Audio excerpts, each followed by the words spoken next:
Hey, this is Tom Webster, and this is Sounds Profitable for Tuesday, June 6th, 2023, podcasting's biggest opportunity.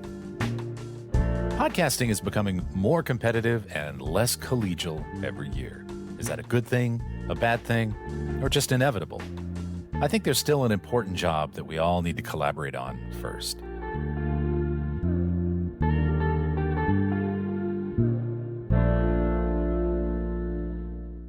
A couple of weeks ago, I moderated a panel at the podcast show in London and had an interesting chat beforehand with the other participants that was centered around an important question.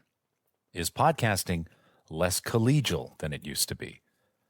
Certainly, the increased prominence of closed ecosystems and the general, let's say, unhelpfulness of YouTube are all playing a role in this perception. And any maturing market eventually turns from collegial to competitive when the growth slows and the competitors start to really fight for the same resources and customers. The salient question is, are we there yet with podcasting? Well, spoiler alert, I don't think so, because there's still something really basic that podcasting needs to do before we can actually say we are at that point. And I'll get to that in a minute. In a few weeks, Sounds Profitable will release our second major study for 2023, the Podcast Opportunity, Buyer Perceptions of Podcast Advertising. We'll be debuting the results in a free webinar on June 28th. There will be a link in the show notes to register for that. It will fill up. But I'm going to be giving a special sneak preview of some of the findings later this week at Radio Days North America in Toronto. For this project, we combined qualitative and quantitative insights from about 300 brand and agency buyers across the U.S. in partnership with Digiday and Signal Hill Insights to learn why they do or do not buy podcasts and what some of their perceptions are about podcasting as an advertising vehicle. While we're still tallying some of the results, one particular finding that is clearly emerging revolves around one of the main reasons that agencies and media buyers choose not to buy podcasts: lack of client demand. Now, I've said many times before in the past, agency employees have the same existential career goal that many of us share: don't get fired. If last year's media plan did not have podcasting as a component and the brand itself doesn't ask for it, it's not likely to get added to this year's, especially if last year's plan was successful. If it ain't broke.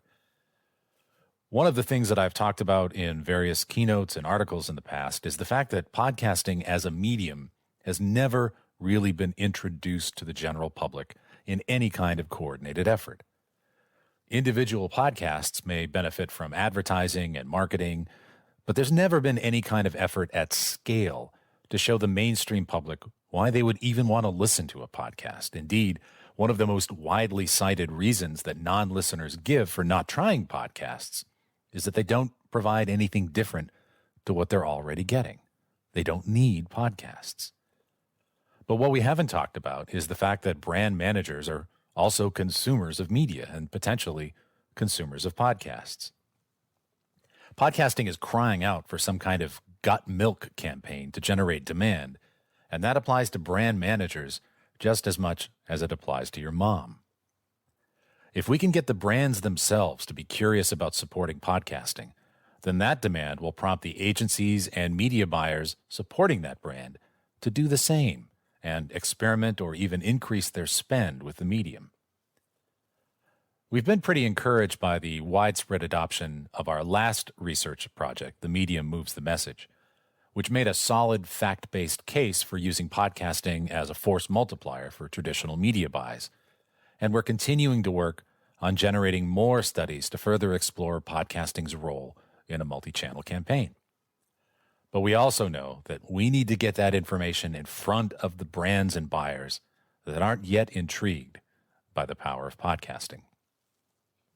And that's one of the reasons that Brian and I at Sounds Profitable have been reinvesting the support that we get from partners into joining as many relevant trade organizations as we can, from multiple IABs across the globe to the ANA here in the U.S., and we're presenting this data at EGTA, AdMonsters, and anywhere else that's going to have us.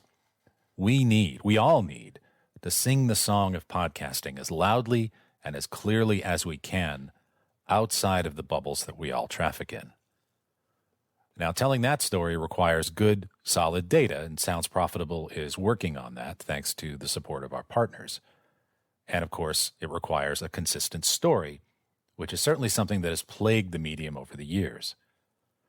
Too often, podcasting is seen as a digital medium whose metrics suffer in comparison to display or search, rather than an analog medium with superior metrics. We do need to continue to improve our measurement and accountability tools, sure, but we also need to invest in telling that story to people that may have once poked around into podcasts, but dismissed them at the time as not practical or measurable. We have a better story to tell now, but we need to work together to tell it. And this truly is my greatest fear for this industry, that the collegiality that spurred us in the early days of growth will evaporate as we begin, perhaps too soon, to squabble over market share. We're not done collaborating. We can't be. We aren't done growing the pie yet. If new entrants, standards, or technologies aren't additive to this spirit of collaboration, then they are detracting from us all. Now, to me, this is more urgent than ever in the face of a new data point that Edison Research put out last week about the reach of leading podcasts in the U.S. According to the latest Edison podcast metrics, the top 10 shows, not networks, reached 35% of all weekly podcast listeners in America, with 45% reached by the top 25, and fully 60% of weekly listeners reached by just the top 100. This, my friends, is a cry for help. There isn't enough inventory in those top 100 shows to support an industry. We need to monetize the long tail.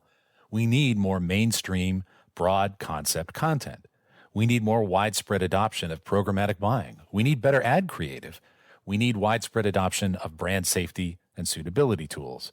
And we need our measurement standards to be even more stringent, because right now, fairly or not, we are held to a higher standard. It does seem like we may be entering into yet another phase of consolidation for the industry, and with that, we're all going to be making some choices. For our merry band of pirates here at Sounds Profitable, our choices are simple.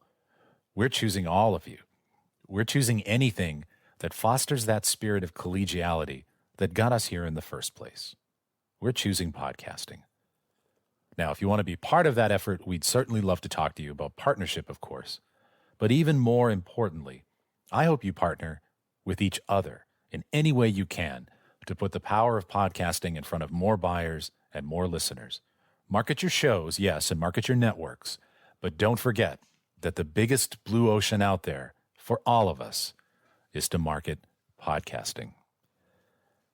Don't forget to register for the podcast opportunity on June 28th. Again, there will be a link in the show notes. And thanks again for listening to this article, to this podcast today, the podcast opportunity. I'm Tom Webster. This episode was built using Spooler and hosted on Art19. And we'll see you next week.